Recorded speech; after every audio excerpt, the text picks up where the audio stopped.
नमस्कार दोस्तों, AICC preparation के यूट्यूब चैनल आपसे का स्वागत है। दोस्तों हम लोग सीडीपी सीटेट के प्रीवियस ईयर प्रश्न पत्रों को देख रहे थे। अब तक हम लोगों ने 2018 तक के प्रश्न पत्रों को सॉल्व कर लिया है। आज का जो हमारा प्रश्न पत्र है वो है 2018 का पेपर 2। दिसंबर में जो एग्जाम हुआ था 2018, पेपर 1 को हमने देख लिया है। अब हम लोग देखेंगे पेपर 2 को। चलिए समझते हैं और इससे बनने वाले प्रश्नों को देखते हैं और आंसर को बनाते हैं। चलिए शुरू करते हैं। देखिए, अगर हम बात करें पहले प्रश्न की तो आप देख पा रहे होंगे, लिखा है पहला प्रश्न, शरीर के केंद्रीय भाग से परिधि या अंगांगों की ओर का विकास दर्शाता है। देखिए, विकास के दो सिद्धांत हम लोगों ने पढ़े थे। एक विकास का सिद्धांत जो सर से पैर की ओर होता है और दूसरा जो केंद्रीय भाग से बाहर की तरफ होता है। तो वही वो बता रहा है ये क्या दर्शाता है। पहला विकर्णीय विकास के सिद्धांत को, विकेंद्रित, मध्य भाग, हाँ मध्य और बाह्य भाग के विकास के सिद्धांत को। ठीक है, तो जो हमारा केंद्र से बाहर की ओर या परिधि की ओर सिद्धांत है उसका दूसरा नाम है मध्य से बाह्य विकास का सिद्धांत। तो पहले का राइट आंसर हो जाएगा ऑप्शन नंबर 3। बात करते हैं दूसरे प्रश्न की। कह रहा कि स्कूल बच्चों के सामाजिकरण की एक ऐसी संस्था है जहां क्या होता है, प्रमुख स्थान स्कूली बच्चों का होता है, प्रमुख स्थान स्कूल की दिनचर्या का होता है, प्रमुख स्थान गतिविधियों का, प्रमुख स्थान स्कूल के शिक्षकों का। तो आपको पता है आरटीई हो चाहे एनसीएफ हो, सब के सब बच्चों को ही प्राथमिकता देते हैं। तो स्कूल बच्चों के समाजीकरण का एक स्थान है जहां पे केंद्र बिंदु कह लीजिए या सबसे प्रमुख कौन माने गए हैं, बच्चे ही माने गए हैं। तो सही उत्तर क्या हो जाएगा, ऑप्शन नंबर पहला। आगे बढ़ते हैं, प्रश्न नंबर 3 की विषय डिस्कस करते हैं। क्या कह रहा है, जब आप एक शिक्षक समूह से जुड़ जाते हैं और अपने समूह के अन्य लोगों की तरह पोशाक धारण करने लगते हैं तब आप प्रदर्शन कर रहे होते हैं। मतलब आप क्या कर रहे होते हैं। पहला, समूह के पहचान का, समूह आज्ञाकारिता का, समूह निर्देशन अनुपालन का, समूह की अनुरूपता का। तो देखिए सिंपल लिखा है कि आप समूह में मिले हैं और जैसे समूह ने पोशाक पहना है वैसे ही आप पहन रहे हैं। तो आप ये चाहते हैं कि हम समूह की तरह दिखे, यानी कि आप समूह अनुरूपता का दिखाने का प्रयास कर रहे हैं। तो सही उत्तर क्या हो जाएगा, ऑप्शन नंबर 4। आगे बढ़ते हैं, प्रश्न नंबर 4 क्या कह रहा है, किसी वस्तु के अस्थायित्व की अवधारणा पियाजे के विकास के डैश चरण से प्राप्त होती है। मतलब पियाजे का कौन सा विकास का सिद्धांत है या कौन सा चरण था जिसके अनुसार वस्तु के अस्थायित्व की अवधारणा स्पष्ट होती है। पहला, संवेदीगामक, पूर्व परिचालन, मूर्त परिचालन अथवा औपचारिक परिचालन। देखिए जीन पियाजे ने 4 सिद्धांत दिए थे। मतलब सिद्धांत उनका एक ही था, संज्ञानात्मक विकास सिद्धांत, उसके 4 चरण थे। पहले में यह था संवेदीगामक, जिसमें व्यक्ति जो बच्चा है वो सिर्फ और सिर्फ चीजों को देखकर सुन करके ही समझ पाता है। यानी कि वस्तु स्थायित्व उसको पता है। जैसे अगर अगर अपनी मम्मी की आवाज सुनेगा तो रोएगा, अथवा जब वो उसको भूख लगेगी तब वो रोएगा। यानी कि वस्तु अस्थायित्व, जब उसे किसी चीज की जरूरत पड़ेगी तो वो क्या करेगा, प्रतिक्रिया करेगा। तो इसका सही उत्तर हो जाएगा पहला ही, संवेदी गामक। प्रथम चरण की अवस्था में जब वस्तु अस्थायी, यानी कि बच्चे के दिमाग में जब जिस चीज की जरूरत पड़ती है तो वैसी अपनी प्रतिक्रिया देता है, अर्थात वस्तु अस्थायित्व के माध्यम से ही उसके अंदर जानकारी स्टोर रहती है। तो सही उत्तर क्या हो जाएगा, ऑप्शन नंबर 1। बात करते हैं 5वें प्रश्न की। लिखा है, व्यक्तिगत शिक्षा कार्यक्रम की योजना के संदर्भ में बनाई जाती है। किसके संदर्भ में। देखिए कोई शिक्षा हो, वो सब की सब शिक्षा बच्चों को ध्यान में रख के बनाई जाती है। तो बाल केंद्रित शिक्षा कार्यक्रम, चाहे व्यक्तिगत हो, चाहे सामूहिक हो, चाहे स्कूल शिक्षा हो, कुछ भी हो, वो सब बच्चों को ध्यान में रख के बनाई जाती है। तो लिखा है ना कि व्यक्तिगत शिक्षा कार्यक्रम की योजना किसको ध्यान में रख के बनाते हैं, तो बच्चों को देख के। तो इसका राइट आंसर हो जाएगा ऑप्शन नंबर 2, बाल केंद्रित शिक्षा कार्यक्रम। आगे बढ़ते हैं, प्रश्न नंबर 6 के विषय में डिस्कस करते हैं। क्या लिखा है, डैश महीनों की आयु के बीच अधिकांश बच्चे शब्दों को मिलाकर छोटे छोटे वाक्यों में बोलना शुरू कर देते हैं। यानी कितने महीने का बच्चा धीरे धीरे छोटे छोटे शब्दों में बोलने लगता है। तो आपको पता होगा जब बच्चा 1 साल का होता है तब वो धीरे धीरे बोलने का प्रयास करता है, लेकिन जैसे ही बच्चा 1.5 साल या 2 साल का हो जाता है तब वो धीरे धीरे छोटे मोटे या टूटे फूटे शब्दों में बोलने लगता है। यानी कि हमसे महीना पूछा है तो 1.5 महीने 1.5 साल की बात करें तो 18 महीना, 2 साल की बात करें तो 24 महीना। तो सही उत्तर इसका हो जाएगा 18 से 24 महीने का जो बच्चा होता है वो धीरे धीरे वाक्यांशों में तोड़ फोड़ के बोलने लगता है। चलिए आगे बढ़ते हैं। देखिए, बात करते हैं प्रश्न नंबर 7 की। क्या लिख रहा है? बुद्धि लब्धि या आईक्यू की अवधारणा किसने दी थी? देखिए, बुद्धि लब्धि की बात करें तो इस अगर बुद्धि का एक विशेष सिद्धांत है, सबसे पहले बुद्धि मापन दिया था अल्फ्रेड बिने ने, लेकिन बाद में इसमें इसमें स्टेनबर्ग ने खोज किया और एकदम लास्ट में आए टर्मन। टर्मन ने क्या किया? बुद्धि लब्धि का सूत्र दे दिया था। तो देखिए, इसका राइट आंसर होगा टर्मन। ठीक है, टर्मन ने क्या किया था? बुद्धि लब्धि का सूत्र दिया था। देखिए, कहीं कहीं स्टर्न भी माना गया है, बट सही रूप में आपके कौन सा आंसर होगा? टर्मन। टर्मन ने ही बुद्धि लब्धि का सूत्र दिया था। आगे बढ़ते हैं और प्रश्न नंबर 8 लिख रहा है, सृजनात्मकता को की अवधारणा से संबंधित माना जाता है। सृजनात्मकता मतलब होता है क्रिएटिविटी। क्रिएटिविटी किससे संबंधित है ये आपको बताना है। पहला, द्रव बौद्धिकता से संबंधित है, या रवादार बौद्धिकता से, या अभिसित सोच, या विविध सोच। तो देखिए, ये कल भी आया था वीडियो में, आज भी मतलब पिछली वीडियो में भी आया था। जब भी हम अपसारी चिंतन करते हैं, अपसारी चिंतन मतलब एक चीज को कई प्रकार से सोचते हैं, उसको कहते हैं अपसारी चिंतन। जब भी हम अपसारी चिंतन करते हैं या विविध प्रकार से सोचते हैं, तब हम करते हैं डाइवर्जेंट थिंकिंग, और डाइवर्जेंट थिंकिंग ही क्रिएटिविटी को जन्म देती है। या आप कह लीजिए कि जब हम एक समस्या को अनेक प्रकार से सॉल्व कर पाएंगे तो हम नई नई चीजों को बना पाएंगे। तो इसका राइट आंसर हो जाएगा ऑप्शन नंबर 4। प्रश्न नंबर 9 की बात करते हैं। किसी भाषा के स्वीकृत ध्वनि के संयोजनों को इसके नियमों के अंतर्गत बताया जा सकता है। अच्छा, कोई भाषा है, उसका जो मान्य ध्वनि संकेत है उसको हम किसके अंतर्गत बता सकते हैं? पहला, आपसे लिखा कि ध्वनि संबंधी, या व्याकरणिक, या वाक्यात्मक, या विभक्ति विषयक। तो सिंपल सी बात है, देखिए ध्वनि की बात कर रहा है तो भाषा को जब हम किसी भाषा को हम बोलेंगे ध्वनि को गुंजन होता है, तो ध्वनि संयोजनों को इसके ध्वनि संबंधी नियमों के अंतर्गत बताया जा सकता है। तो इसका सही उत्तर हो जाएगा ध्वनि संबंधी। ठीक है, आगे बढ़ते हैं। प्रश्न नंबर 10 के विषय में डिस्कस करते हैं। क्या लिख रहा है?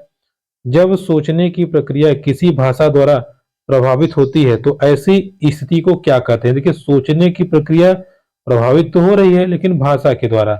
तो सिंपल सी बात है, भाषा निर्धारित, यानी कि भाषा ने ही डिसाइड किया है कि व्यक्ति कैसे सोचेगा। तो सही उत्तर क्या हो जाएगा? Option number 2।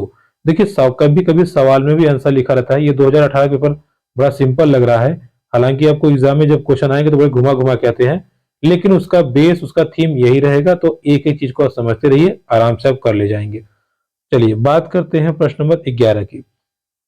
कह रहा है, अपने अनुभवों और लक्षणों के आधार पर उपकरणों में खराबी के कारण परिकल्पना का परीक्षण कर रवि उपकरणों की मरम्मत करता है, वह उपयोग करता है। देखिए, उसके पास जो एक्सपीरियंस था, उसके पास जो क्वालिटी थी, उसके आधार पे वो जो उपकरण खराब हुए थे उनकी वो मरम्मत कर रहा है। तो अब आप बताइए कि वो किसका प्रयोग कर रहा है? पहला, अंतर्दृष्टि का, दूसरा कलन विधि का, तीसरा मानसिक मानसिक दृढ़ता का, अथवा अनुमानी विधि का। देखिए, वो अनुमानी विधि का प्रयोग कर रहा है। क्यों? क्योंकि उसके पास जो अनुभव है वो सोच रहा है कि अच्छा, ऐसे ऐसी चीजें सही हुई थी तो ये भी ऐसा सही हो सकता है। तो अनुमान लगा के वो उपकरणों को ठीक कर रहा है। ठीक है, तो इसका राइट आंसर क्या हो जाएगा? Option number 4। अगर आपको लग रहा होगा अंतर्दृष्टि यानी कि सूझ के अनुसार कर रहा है, नहीं। देखिए, अगर सूझ के अनुसार हो जाएगा तो इसमें सूझ में पूर्व ज्ञान नहीं होता, सूझ अचानक पैदा होती है। जैसे कि जब हमने कोहलर का प्रयोग पढ़ा था, उसमें जब बंदर केला खाने के लिए प्रयास कर रहा था, अचानक उसको सूझा कि हम डंडे को जोड़ दें और खा ले। तो सूझ अचानक उत्पन्न होता है, इसलिए इसका उत्तर सही होगा ऑप्शन नंबर 4। आगे बढ़ते हैं, प्रश्न नंबर 12 के विषय डिस्कस करते हैं। क्या कह रहा है? 12 नंबर, दिव्या अक्सर निर्देशित कार्यों को छोटे छोटे हिस्सों में विभाजित कर आसान बना लेती है, वह उपयोग कर रही है। मतलब जो कार्य हैं, कठिन कार्य है, जैसे भी उनको वो छोटे छोटे टुकड़ों में बना लेती है। तो आपको अच्छी तरह पता है, जब भी हम किसी समस्या को छोटे छोटे टुकड़ों में विभाजित करके सॉल्व करते हैं तो उसको हम कहते हैं विश्लेषण विधि। ठीक है, तो दिव्या किसका प्रयोग कर रही है? विश्लेषण विधि का। बस, और आपको आंसर देखने की जरूरत नहीं है। तो सही उत्तर क्या हो जाएगा? Option number 3। आगे बढ़ते हैं प्रश्न नंबर 13 की तरफ। कह रहा है, पुरुष और महिला की भूमिकाओं का निर्धारण समाज करता है, यह कथन बताता है कि, क्या बताता है भैया, यानी कि पुरुष महिलाओं का निर्धारण समाज कर रहा है। क्या बताता है? पहला, लैंगिकता एक अंतर्निहित अवतरण है, लैंगिकता एक आनुवंशिक प्रतिभा है, लैंगिकता एक अंतर्ज्ञानी अवतरण है, लैंगिकता हाँ एक सामाजिक अवतरण है। ठीक है, समाज ही डिसाइड करता है कि पुरुषों को क्या करना है, महिलाओं को क्या करना है, जो कि एक तरह से गलत है। सभी बराबर हैं, सबको बराबर मान के चलना चाहिए, लेकिन सवाल के अनुसार हमारा यही उत्तर होगा, क्योंकि सवाल बोला है कि महिला और पुरुष की भूमिकाओं का निर्धारण समाज करता है। तो किस कथनानुसार? ऑप्शन नंबर 4 के अनुसार लैंगिकता एक सामाजिक अवतरण है। तो ये हो गया हमारा प्रश्न नंबर 13। आगे बढ़ते हैं, आगे बात करते हैं प्रश्न नंबर 14 की। क्या करा है? ग्रेडिंग, कोडिंग, अंकन और क्रेडिट संचय प्रणालियों के उदाहरण है। मतलब ग्रेडिंग देना, कोडिंग करना, अंकन करना, क्रेडिट देना, ये सब किस प्रणाली के उदाहरण है, ये आपको बताना है। पहला समझते हैं, परीक्षा के उत्तर पत्रों के मूल्यांकन की प्रक्रिया है, कक्षा में बच्चों की स्थिति की निरूपण की प्रक्रिया है, आलेख रिपोर्ट कार्ड में अकादमिक प्रगति को दर्शाने की, अधिगमकर्ताओं की उपलब्धि आकलन। बिल्कुल सही है, उपलब्धि आकलन के गणन के विषय में इसका प्रयोग किया जाता है। हालांकि ये निगेटिव वर्ड है, लेकिन सवाल ही पूछा था कि ग्रेडिंग और कोडिंग, अंकन एवं क्रेडिट संचय की प्रणालियां का उदाहरण क्या है, तो यही है। ठीक है, उपलब्धि निर्धारण में। तो सही उत्तर हो जाएगा ऑप्शन नंबर 4। बात करते हैं प्रश्न नंबर 15 की। क्या कह रहा है? अधिगमकर्ताओं की उपलब्धि का आकलन शिक्षकों की सहायता करता है। अच्छा, अधिगमकर्ता मतलब बच्चे, बच्चे की उपलब्धि का जो आकलन हम करते हैं वो टीचर की किस प्रकार से हेल्प कर सकता है, उसको हम समझते हैं। पहला लिखा है, अधिगमकर्ताओं के प्रदर्शन का रिकॉर्ड रखने में। नहीं, शिक्षण अधिगम विधियों की प्रभावशीलता का मूल्यांकन करने में। बिल्कुल सही बात है, जब हम उपलब्धि परीक्षण करेंगे तभी तो हम जान पाएंगे कि हमने जो तौर तरीके अपनाए थे बच्चों को सिखाने के लिए, पढ़ाने के लिए, क्या वो कारगर हुए अथवा नहीं हुए। तो इसका सही उत्तर हो जाएगा ऑप्शन नंबर 2। देखिए 3 की बात करें तो कहा है कि कक्षाओं में अधिगमकर्ताओं के क्षमता समूह बनाने में। ऐसा नहीं है, शिक्षण गतिविधियों की सूची तैयार करने, बिल्कुल नहीं। तो सही ऑप्शन हो जाएगा ऑप्शन नंबर 2। आगे बढ़ते हैं प्रश्न नंबर 16। समावेशी शिक्षा के सिद्धांत पर, किस सिद्धांत पे आधारित है समावेशी शिक्षा? तो चलिए समझते हैं किस पे आधारित है। सामाजिक संतुलन पर आधारित है, समता एवं समान अवसर पे, सामाजिक अस्तित्व एवं वैश्वीकरण पे, विश्व बंधुता पे। तो इसका सही उत्तर हो जाएगा समता एवं समान अवसर। देखिए समावेशी शिक्षा कहता ही है कि किसी भी प्रकार के बच्चे हो, चाहे वंचित हो, चाहे दिव्यांग हो, चाहे पिछड़े बच्चे हो, किसी भी प्रकार के बच्चे हो, सब बच्चों को एक प्रकार एक समान शिक्षा देने का प्रावधान किया गया है समावेशी शिक्षा के अंतर्गत। तो इसका सही उत्तर हो जाएगा दूसरा नंबर ऑप्शन, समता और समानता, समता एवं समान अवसर। आगे बढ़ते हैं प्रश्न नंबर 17। लिखा है, दिव्यांगजन अधिकार अधिनियम वर्ष में लागू किया गया। अब देखिए दिव्यांगजन जो अधिकार नियम है, मैंने आपको बताया था कि ये नियम 2016 में लागू किया गया है, जिसमें 21 प्रकार के दिव्यांगों की बात कही गई है। तो हमारा सही उत्तर क्या हो जाएगा? Option number 4। आगे बढ़ते हैं प्रश्न नंबर 18 के विषय में। क्या कह रहा है इसको समझते हैं। कह रहा है कि व्यक्तिगत विविधताओं वाले बच्चों को पढ़ाने के लिए ऐसे विद्यालय होने चाहिए जहां शिक्षक, मतलब इस प्रकार से विद्यालय होने चाहिए जहां पे शिक्षक क्या करते हैं भैया, व्यक्तिगत विविधताओं के आधार पर वर्गीकृत करके नई की गई कक्षाओं में विविध वर्गों को पढ़ा सके। देखिए गलत बात है, पहली बात तो बच्चों का वर्गीकरण नहीं करना चाहिए, तो गलत हो गया। दूसरा, विविध अधिगम आवश्यकताओं के अनुसार विविध शिक्षण प्रविधियों का प्रयोग करने में प्रशिक्षित हो, ये बिल्कुल सही बात है। देखिए यहाँ पे बच्चों को अलग करने की बात नहीं कही गई है, ये कह रहा है कि ऐसे टीचर हो जो ट्रेंड हो किस क्षेत्र में, अलग अलग शिक्षण विधियों का प्रयोग करने के क्षेत्र में ट्रेंड हो। तो ये बात करता है व्यक्तिगत विविधता वाले बच्चों को पढ़ाने के लिए टीचर्स के विषय में। तो सही उत्तर क्या हो जाएगा? Option number 2। 3 की बात करें तो कहा है विशिष्ट व्यक्तिगत विविधता वाले बच्चों को पढ़ाने के लिए, गलत बात है। दूसरा कहा है बच्चों को समरूप अधिगम वाले, ये भी नहीं। तो सेकंड नंबर ऑप्शन का बिल्कुल सही हो जाता है। चलिए आगे बढ़ते हैं, आगे डिस्कस करते हैं प्रश्न नंबर 19 के बारे में। क्या निःशुल्क एवं अनिवार्य शिक्षा अधिकार अधिनियम 2009 दिव्यांग बच्चों को निःशुल्क एवं निःशुल्क शिक्षा के अधिकारों को सुनिश्चित करता है। देखिए सिंपल सी बात है, पहले समझिए। जो आरटीई हमारा है वो बताता है कि 6 से 14 वर्ष के बच्चों के लिए निःशुल्क शिक्षा होनी चाहिए। यहाँ पे अगर आप देखें तो थर्ड नंबर 6 से 14 वर्ष है, आप यहाँ मार देंगे, लेकिन जरा गौर कीजिए, सवाल में बोला है कि निःशुल्क एवं दिव्यांग सॉरी, निःशुल्क एवं अनिवार्य शिक्षा, लेकिन किसके लिए? दिव्यांग बच्चों के लिए। तो दिव्यांग बच्चों के लिए ये अधिकार या यह अधिनियम थोड़ा सा अपने आप को विस्तारित कर लेता है, या आप कह सकते हैं कि थोड़ा सा विस्तृत हो जाता है। तो यह नियम 6 से 18 वर्ष बच्चों के लिए है, अगर बच्चे दिव्यांग हैं तो। क्लियर हुआ? निःशुल्क एवं अनिवार्य शिक्षा सामान्य बच्चों के लिए 6 से 14 वर्ष है, लेकिन दिव्यांग बच्चों के लिए 6 से 18 वर्ष के लिए लागू की गई है।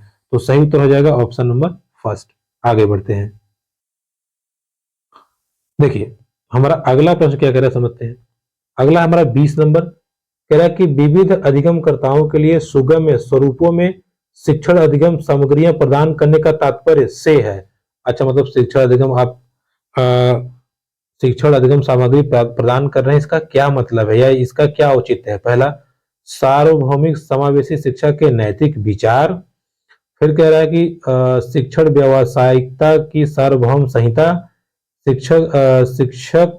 शिक्षण के सार्वभौमिक मानवती दृष्टिकोण, अधिगम की सार्वभौमिक संरचना। इसमें सब के सब आ गए, ठीक है, ये ध्यान रखिए। जैसे विविध अधिगम करता मतलब अलग अलग बुद्धि के, अलग अलग डाइवर्सिटी के बच्चे हैं, तो उनके लिए जो हम शिक्षण सामग्री उपलब्ध कराते हैं, इसका क्या मतलब है? हम इसीलिए उपलब्ध कराते हैं ताकि हर एक बच्चा सीख जाए, अधिगम सार्वभौमिक रूप से सत्य हो। तो सही उत्तर क्या हो जाएगा? Option number 4। बात करते हैं प्रश्न नंबर 21 की। क्या कह रहा है? कह रहा है कि स्व जागरूकता एवं संज्ञानात्मक क्षमताओं का निरूपण या नियंत्रण, जैसे योजना बनाना, समीक्षा करना, संशोधन करना इत्यादि में अंतर्निहित है। किसमें अंतर्निहित है भैया? स्व जागरूकता या संज्ञानात्मक क्षमताओं का नियंत्रण। चलिए देखते हैं, केंद्रीकरण में है या संज्ञान बोध में है, संज्ञान में है या समायोजन में है। देखिए केंद्रीकरण मतलब होता है कि एक तरह से ध्यान देना, सेंट्रेशन मतलब उसको सेंट्रलाइज कर देना।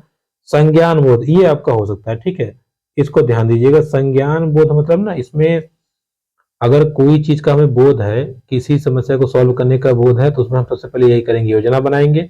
योजना बनाने के बाद ये देखेंगे कि अगर ये योजना हमारी फेल हो जाएगी तो क्या होगा, कहाँ तक हो सकती है, उसके बाद हम उसके अनुसार में संशोधन करते हैं। तो इसका सही उत्तर क्या हो जाएगा? संज्ञान बोध। संज्ञान बोध के अंतर ही योजना, समीक्षा, संशोधन ये सब चीजें आती हैं। तो सही उत्तर क्या हो जाएगा? Option number 2। आगे बढ़ते हैं, प्रश्न नंबर 22 के बारे में डिस्कस करते हैं। क्या कह रहा है? जब बच्चे प्राप्त की गई सूचनाओं की व्याख्या करने के लिए अपने अनुभवों के आधार पर सोचते हैं तो उसे कहा जाता है। मतलब सूचना जो उनको ज्ञान मिला है उसको बताने के लिए वो अपने ज्ञान का प्रयोग कर रहे हैं, तो इसको हम क्या कहते हैं? पहला, प्रकृतिवादी सोच कहते हैं, सृजनात्मक, अमूर्त या मूर्त। तो इसका सही उत्तर होगा मूर्त सोच। देखिए मूर्त मतलब ये होता है जो बच्चे देखे हो, जाने हो या उससे परिचित हो। तो जब उनको कोई ज्ञान मिलेगा उसी जैसे मान लीजिए उनको कहा गया कि तुम्हें क्रिकेट खेलने आता है, अब बच्चा दिमाग दौड़ाएगा क्या मैंने कभी क्रिकेट खेला है, तब वो सोचेगा कि अच्छा क्रिकेट में बॉल होता है, बैट होता है, इतने लोग होते हैं, तब वो उस हिसाब से बताएगा हाँ हम खेलते हैं या हम जानते हैं।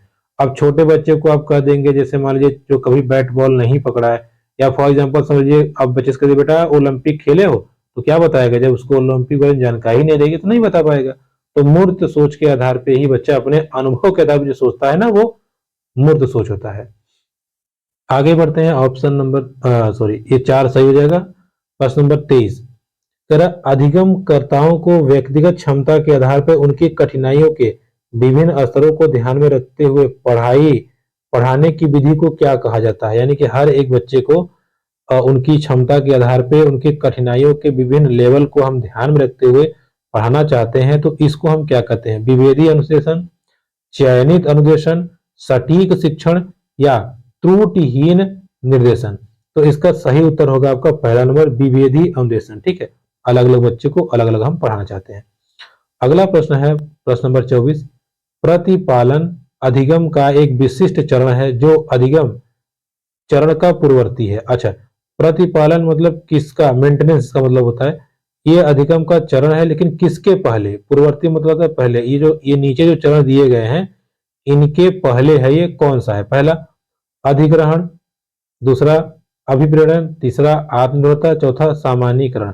देखिए सामान्यीकरण मतलब होता है जनरलाइजेशन, यानी कि जैसे कोई समस्या आपके पास आई या कोई रूल आपके पास आया तो सबसे पहले आप उसको समझेंगे, जितना सिंपल हो सकेगा उसको सिंपली आप समझ लेंगे, समझने के बाद ही आप उसको फॉलो करेंगे या उसको एक्सेप्ट करेंगे। तो इसका राइट आंसर क्या हो जाएगा? सामान्यीकरण। ठीक है, सामान्यीकरण मतलब कोई प्रॉब्लम, कोई समस्या को सबसे पहले अपने स्तर पे लेना, फिर उसके बाद उसको सॉल्व करना। तो सही उत्तर क्या हो जाएगा? ऑप्शन नंबर आपका 4।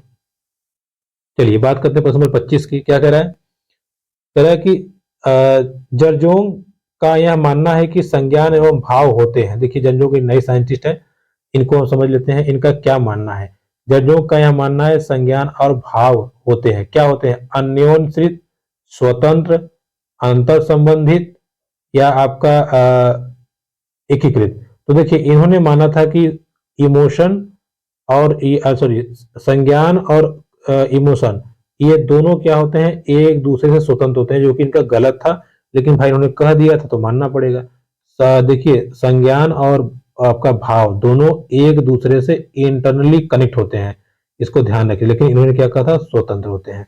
लेकिन सही उत्तर क्या हो जाएगा सवाल के हिसाब से? Option number 2। बात करते हैं सवाल नंबर 26।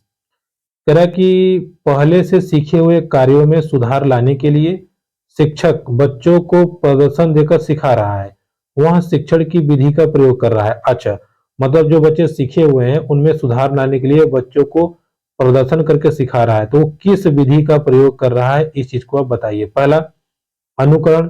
देखिए अनुकरण मतलब होता है जैसे शिक्षक करे वैसे बच्चे करें, ये नहीं होगा। अवलोकन, खोजबीन, ये भी नहीं होगा। संशोधन, ये भी नहीं होगा। प्रतिरूपण, ठीक है, ये आपको मॉडलिंग।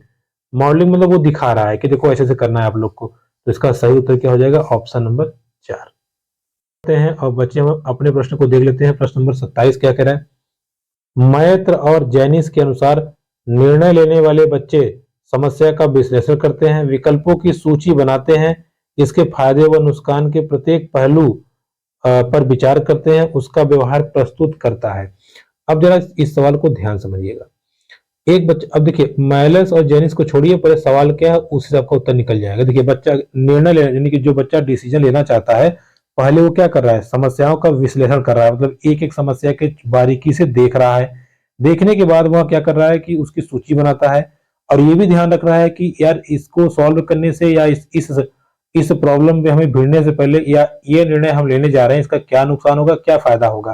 तो जब हम ये चीज सोच के चलते हैं, लोग कहते हैं बड़ा केयरिंग है। केयरिंग मतलब बहुत ही सतर्क है या अलर्ट है। तो इसका राइट आंसर क्या हो जाएगा? सतर्कता या सतर्क।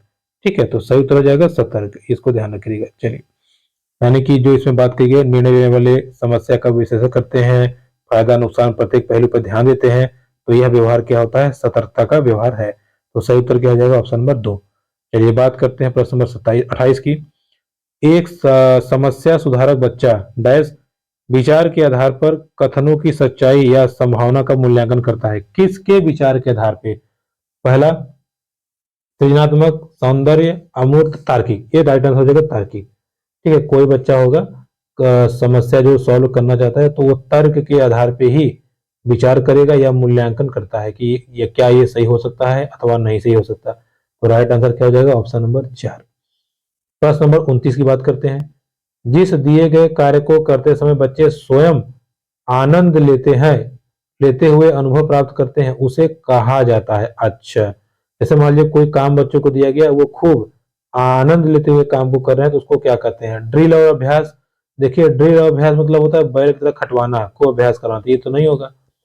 उपभोक्ता प्रकार का कार्य, निर्मात्मक प्रकार का कार्य, समस्यात्मक प्रकार का कार्य। तो इसका सही उत्तर हो जाएगा उपभोक्ता प्रकार, यानी कि जो बच्चों के अनुसार ही कर दिया गया, इसलिए वो उसको इंजॉय करते हुए अपना काम कर रहे हैं।